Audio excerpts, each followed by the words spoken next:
रूही और रमन के बीच में हुई गलतफहमी, उन दोनों के बीच में फंसी इशिता। जी हाँ दोस्तों, यहाँ पर हमें दिखाया जाएगा कि इशिता देखती है कि रमन आखिर रजाई में क्या कर रहा है। जब इशिता सोचती है, रमन को आवाज देती है कि रमन आप क्या कर रहे हो। इशिता देखती है कि रमन आप रूही का मोबाइल चेक कर रहे हो। आपको पता भी है रूही को पता चलेगा तो वो कितनी ज्यादा गुस्सा हो जाएगी आपसे।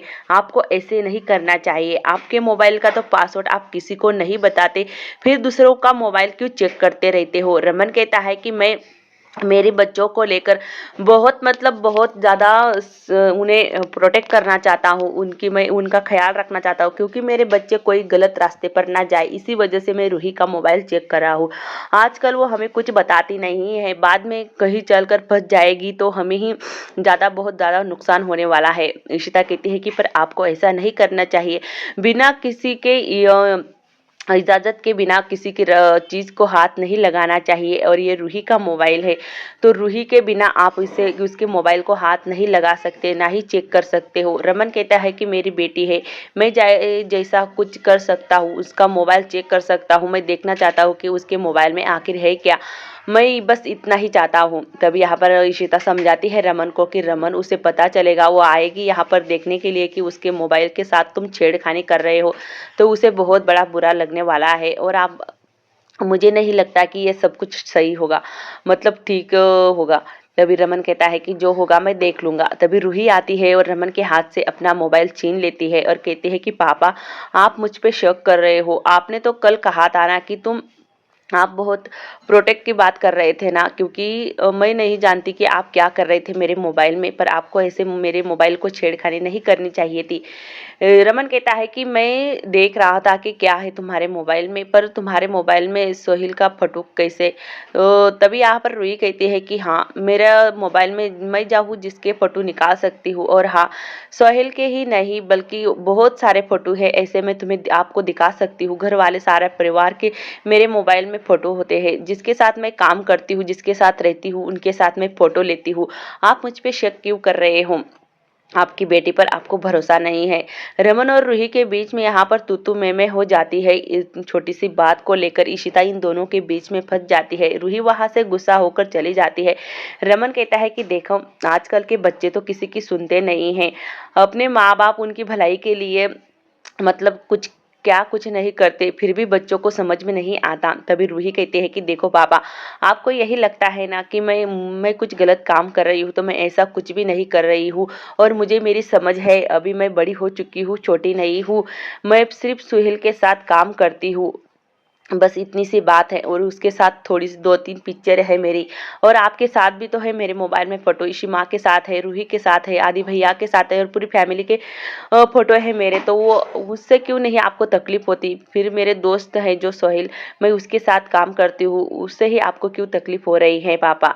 तभी रमन कहता है कि रूही, तुम ज्यादा बोलने लगी हो। निशिता कहती है कि रूही, तुम्हारे पापा सिर्फ तुम्हारी फिक्र कर रहे हैं, बस कुछ नहीं, बल्कि वो हर पिता ऐसे ही करते हैं। रूही वहां से गुस्सा हो जाती है। रमन कहता है कि मैं भी देख लूंगा। कितनी तू सच्चाई छुपाती है मुझसे। इशिता रमन को समझाती है, कहती है कि रूही को तुम ऐसे डांटोगे, ऐसे उसके साथ व्यवहार करोगे तो हमसे दूर चली जाएगी, और जो इम्पोर्टेंट बातें हैं वो हमें हमारे साथ शेयर नहीं करेगी।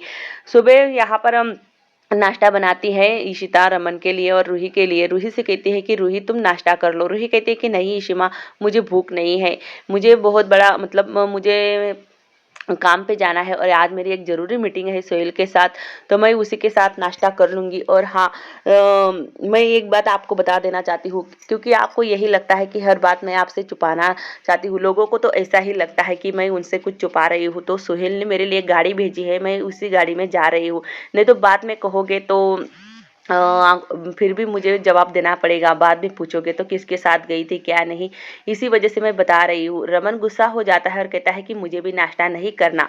यहाँ पर इशिता कहती है कि तू फिर रूही अपने पापा के साथ क्यों नहीं चली जाती? तभी रूही कहती है कि नहीं इशिमा, मेरे लिए गाड़ी आई है नीचे, मैं उसी गाड़ी में जाऊंगी। रमन कहता है कि आजकल के बच्चे तो किसी की सुनते नहीं हैं। यहाँ पर इशिता रूही को आवाज़ देती है, पर रूही इशिता की बात नहीं सुनती और वहाँ से चली जाती है। रमन कहता है कि देखा तुम्हारा लाड़ प्यार का नतीजा क्या है। अब रूही मेरी बातें नहीं सुन रही है, और वो उसे लगता है कि उसके पापा गलत है। यहाँ पर सिमी को भी किसी लड़के के साथ प्यार हो चुका है। यहाँ पर सिमी को वो लड़का फोन लगाता है और कहता है कि हम मूवी देखने चले। सिमी काफी खुश हो जाती है और कहती है कि मेरा नंबर आपको कैसे मिला। सिमी कहती है कि मुझे कुछ जरूरी काम है तो मैं नहीं आ सकती और किसी दिन देख लेंगे मूवी। यहाँ पर वो लड़का और सिमी दोनों प्यार मतलब वो दोस्ती की बातें करते हैं और धीरे धीरे उनमें दोनों में नजदीकियां बढ़ने लगी है। रूही यहाँ पर आती है अपने काम पर तो वो काफी अपसेट होती है। सोहिल उससे पूछता है कि क्या हुआ रूही, तुम इतना चेहरा क्यों उतरा हुआ है तुम्हारा। रूही बताती है कि पापा आज मेरा फ़ोन चेक कर रहे थे और पापा और मुझ में थोड़ी सी तू मैं हो गई क्योंकि मुझे नहीं पसंद क्योंकि मेरा फ़ोन कोई और चेक करे। तभी वो सोहिल कहता है कि हाँ, हर किसी के पापा ऐसे ही होते हैं मतलब थोड़े से नर्वस भी होते हैं, थोड़ा सा प्यार भी करते हैं, थोड़ा सा गुस्सा भी दिखाते हैं। अरे बच्चों के पेरेंट्स ऐसे ही होते हैं। तुम्हें तुम्हारा भी पापा ऐसा ही है और तुम्हें इतना बुरा नहीं लगना चाहिए था क्योंकि वो तुम्हारी फिक्र करते हैं इसी वजह से। पर रूही को अपनी गलती का एहसास होता है क्योंकि रमन को उसने कुछ थोड़ा सा ज़्यादा ही बोल दिया था। तो रूही कहती है कि मुझे पापा को फ़ोन लगाना चाहिए। दूसरी तरफ रमन जब ऑफिस आता है तो उसके जो ऑफिस में होता है जो बहुत बड़ा मतलब नुकसान की बातें होती है। कहता है रमन की इतनी सारी जो नोट है वो अब बंद पड़ चुकी है और सब कुछ आदि की वजह से हुई है और अब ये इतना बड़ा नुकसान कौन झेलेगा। तभी रूही रमन से माफ़ी मांगने के लिए फ़ोन लगाती है तो रमन आदि पर गुस्सा कर रहा होता है और बोल रहा होता है कि तुम दोनों को रूही और तुम्हें कोई अक्ल नहीं है। हम तुम्हारी फिक्र करते हैं पर तुम ज़्यादा ही कर रहे हो। रूही भी सुबह ही मुझे भला बुरा कह रही थी और अब ये तुम्हारी गलती, मैं कहाँ कहाँ देखूँ। तुम दोनों भी अब ज़्यादा सर से ऊपर जा रहे हो। यहाँ पर रूही सुन लेती है रमन की बातें, जो कड़वी बातें बोलता है रमन रूही के लिए और आदि के लिए। रूही ने तो फ़ोन लगाया होता है माफ़ी मांगने के लिए, बस अपने पापा से वो माफ़ी मांगना चाहती थी पर रूही फ़ोन कट कर देती है। इशिता आती है रमन के ऑफिस गाजर का हलवा लेकर और यहाँ पर रमन से कहती है कि रमन अब यहाँ पर मीठा मीठा खाकर तुम मीठा मीठा बोलोगे। तुम्हारे लिए गाजर का हलवा बनाकर लाई हूँ। सुबह सुबह तुम कितने ज़्यादा कड़वी बातें कर रहे थे, लो गाजर का हलवा खा लो। पर रमन कहता है कि नहीं, मैंने आज रूही को भी डांटा है और आदि को भी डांटा है तो मैं रूही के साथ ये गाजर का हलवा शेयर करना चाहता हूँ। चलो उसके काम पे उसके ऑफिस में जाते हैं। जब यहाँ पर वॉचमैन से इशिता पूछती है कि रूही कहाँ पर है। वॉचमैन कहता है कि रूही मैम तो चली गई है। इशिता रूही को फोन लगाती है और पूछती है कि रूही तू कहाँ पर है। रूही कहती है कि इशी माँ मैं घर पर हूँ। तभी इशिता कहती है कि रमन रूही तो घर पर चली गई है, हमें भी घर पर जाना चाहिए। रमन देखता है कि गाड़ी में से रूही किसी मतलब सुहेल के साथ घूम रही है और वो उसने झूठ क्यों बोला कि वो घर पर है इशिता से। तभी यहाँ पर रमन गाड़ी मतलब यहाँ पर रुकाता है और रूही के पास जाता है। रूही से पूछता है कि रूही तुम इतना झूठ कैसे बोल सकती हो, तुमने तो कहा था कि तुम घर पे हो और तुम तो यहाँ पर शॉपिंग कर रही हो मॉल में आकर। यहाँ पर रमन के इशिता देखती है कि रूही क्यों झूठ बोल रही है। तब यहाँ पर रूही कहती है कि आप मेरा पीछा कर रहे थे दोनों भी, क्या आपको मुझ पर ट्रस्ट नहीं है।